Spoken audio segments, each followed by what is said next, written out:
রথযাত্রা লোকারণ্য মহা ধুমধাম, ভক্তরা লুটায়ে পথে করিছে প্রণাম। রথের দিন বাড়ি থেকে বেরোতেই সামনেই একটা ছোট্ট কিউট রথ দেখতে পেয়ে গেছি। আর একজনের বাড়ির সামনেই দেখলাম সুন্দর একটা ছোট্ট মাধবীলতা গাছ হয়েছে, তো সেটা তো আর আমি না দেখে থাকতেই পারলাম না। এখানে আমরা সবাই মিলে রথ টানার জন্য বেরিয়ে পড়েছি। জানো তো, আমার বাড়ির কাছাকাছি এখন দুটো রথ হয়। ওই যে দূরে দেখতে পাচ্ছ আরও একটা ছোট্ট রথ যাচ্ছে। আর এগুলো দেখেই না আমাদের ছোটোবেলার কথা মনে পড়ে যাচ্ছে। ছোটোবেলাও আমরা একই রকমভাবে কত উৎসাহ নিয়ে যে রথ সাজাতাম তার ঠিক নেই। তখন আমাদের বাড়ির কাছে এরকম বড় বড় রথ হতো না।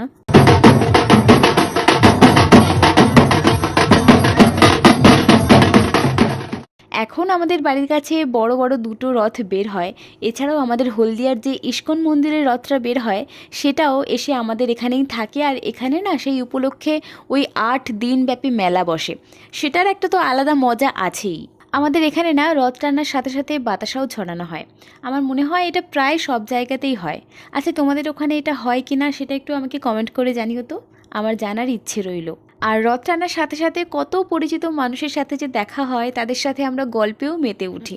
সচরাচর হয়তো তাদের সাথে দেখা হয় না, কথা হয় না, কিন্তু এই সমস্ত উৎসব অনুষ্ঠানে প্রত্যেকটা মানুষের সাথে দেখা হয়, কথা হয়, কত ভালো লাগা কাজ করে, তাই না? একটা রথ রান্না শেষ করেই আমরা চলে এসেছি ইস্কনের রথটি দেখার জন্য। অন্যান্য বছর অনেক তাড়াতাড়ি চলে আসে, কিন্তু এবছর দেখছি এখনও পর্যন্ত ওই রথটি গুন্ডিচা মন্দিরে এসে পৌঁছয়নি।